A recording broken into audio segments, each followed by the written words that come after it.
Mark, for years, your transition defense has been amongst the top in the league. How important is it to tap into that against Golden State, and what are some kind of the core principles that you need to get to on that? Well, first of all, we've been really good in the past. This season, just okay. Relative to where we've been average, and weren't great in that Denver game. That was one of the major um, factors in that game. But Golden State speaks for itself. They're fast up the floor. They're fast with the pass, and then they shoot it freely in transition. Have for years. Incredibly potent. So starts with running good offense, and getting good shots up. Um, Offensive rebounding, making them honor it with blockouts, and then getting out of there, getting back, getting matched, picking up high, and getting a hand up on some of the ones that they let go. I wanted to ask you about the concept of deceleration for a lot of these guys. Shea has seemed to really master it. Saw a great play by Ooze out in transition maybe a week or so ago. AJ, is that something that's part of what's taught here, or is that something that a lot of these guys came with?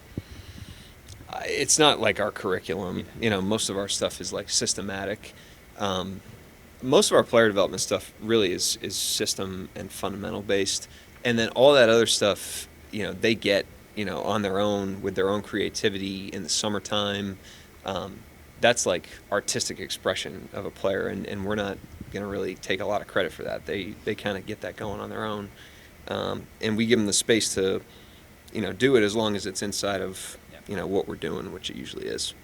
What stands out about Golden State's defense? They've had the second best defense behind you guys this season so far. They've always been really good. I think one of the underneath the surface with that team, all the years where they were championship winning team, their defenses were incredible. And the offense, because of the 3-point shooting and the way that rightfully so, the way that they really changed the league and changed the game. The offense gets a lot of the attention, but their defense in those years was stout. And they're the same, really disciplined. They're good on the ball. They're good in their schemes. I think Green's especially disruptive. An excellent rim protector for his size. I mean, just an elite rim protector for someone that's only, whatever he is, 6'7". So, yeah, they're a really good team. Mark, with Buddy Hield, I think a lot of people question Clay's departure and what that would mean for that system. I guess, how have you seen them use him, and how does he fit there so far? I think they've done a great job. All the things that everybody's trying to be good at, they've done a great job of. They have a great system that kind of speaks for itself. I think it helps them identify players. So a guy like Hield, Kyle Anderson, Melton, those types of additions really are good fits for what they do. Lindy is a really good fit for what they do. And then they've also developed their team.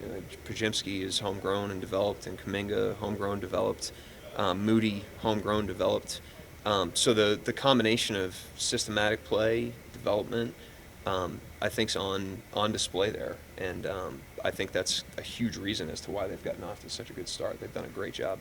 We've asked you about AJ a ton and even last night, but I wonder, in those lineups where, and I know he hasn't always been in this lineup, but when he comes in and plays in the dub lineups, is it as simple as his archetype, that kind of mold that he is that maybe helps those lineups? Yeah, I think the way we used Micic last year, I thought Micic gave us there was a period of time right after Christmas, I think, until we traded him, where, he was really, really helpful in parts of the game, specifically with Dub and Chet in the second units.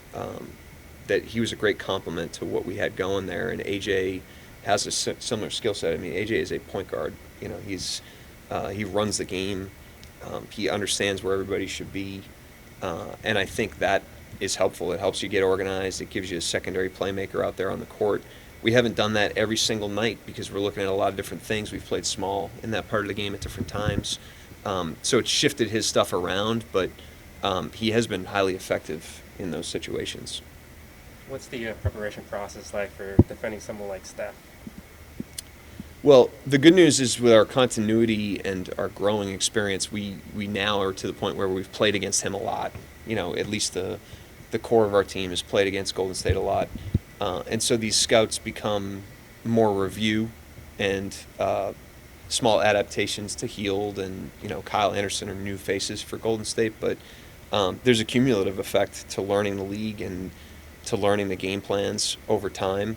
That's one of the benefits of continuity, one of the benefits of experience, and so all that being said, if you blink, he's going to be open and he's going to shoot and make a shot. So it doesn't make it any easier to actually execute it, but I think our familiarity's increased over time. With that being said, I mean, Steph has been who he's been for a long time, but does anything change considering the way their team is set up now, how little usage, I guess, comparatively he's needed to have this year? Well, I think going back to some of our other conversations about sample size, let's just hang tight. They're 8 or 9 games in, but yeah, I mean, they're playing their system. The system that really got them rocking and rolling all those years ago. I mean, that's what they're doing right now, and it's not just him. And as much as him and Green have been kind of constants of that, the rest of those guys are playing that way, and they're putting a lot of pressure on teams with their movement, with their transition, with their cutting, and then their shooting gravity. And when that all works together, you got to be really on it to get a stop against them, certainly to get a win against them. And so it's a great challenge for us tomorrow. AJ, you were a part of that big second quarter run last night. Just what did you see out there, and what was important for that group to kind of get going in that second quarter? I think for us, just having more energy than the team we play against. I think against Denver, that's what we were lacking. They were more physical, had more energy. So I think that was something we had to do and step up, and we did it. We did a great job of that, and we got to continue forward to do that every game. You also had 7 assists in that game, and it seemed like you had really good chemistry. You're finding your teammates more. What's that process been like, building that kind of camaraderie? It's honestly really easy when you play with guys like that. I mean, everyone's great player, so it really easy to make the right play, find the open man. So credit to them for that. What does it mean also just to know you have the trust of the coaching staff to go out there in those moments and make plays? It's unbelievable. I mean, I know I can go out there and just play and be myself, and it really helps. I mean, no matter what happens, even if I make a mistake, I know that they still believe in me, and I just got to focus on the next play. So it's really, really helpful for me. Hey, I know you haven't always been part of these lineups. The lineups that J-Dub kind of leads, you were in that last night. What about your game, or what do you like about playing alongside him that maybe helps those lineups? I mean, I think we're both players that can play on and off the ball, so it really helps. I mean, J-Dub can be handling the ball. I can be on the side, on the corner, making cuts, and he can do the same thing. So I think it's really helpful to have a guy like that can do everything, and for me, same thing. So it really helps. What's been the biggest adjustment as a ball handler, kind of dissecting an NBA defense? I would probably say the pace. I think it's definitely much faster than college. But for me, it's just getting adjusted to that, and then reading defenses. I mean, a lot of film, and then learning from my teammates. I mean, looking at Shea, J-Dub, how they read defenses. So it's been really helpful watching those guys. Mark said you're part of those film sessions usually with Shea and Dub. Just what do you get out of those usually, and what do those look like? I mean, it's just crazy how they dissect the game and how they read it. So I think for me, just learning from them, learning how to read defenses, but also just how they attack defenses really helps me. So just learning from them every day and just seeing what they see out there really helps me. You've been here for a couple of months now. What did you think of Mark's coaching style? I love it. I mean, he treats everyone the same, and he's a great coach. And it's all about energy and competing together, so it's what I love. AJ, you had a couple of scrappy plays the other night, taking a charge, ripping the ball out of the hands of Steven Adams. Has that always been a part of your game, or is that something that you've kind of had to lean into more here in the league? I'd probably say it's definitely something I had to lean more. I feel like in college, it wasn't really my role. I think I had a lot of stuff going on, just taking care of the offense, making more plays. But I think I always had it in me, and I'm glad I can showcase it here. And then just being able to like I said, control what I can control, being aggressive, and it really helps.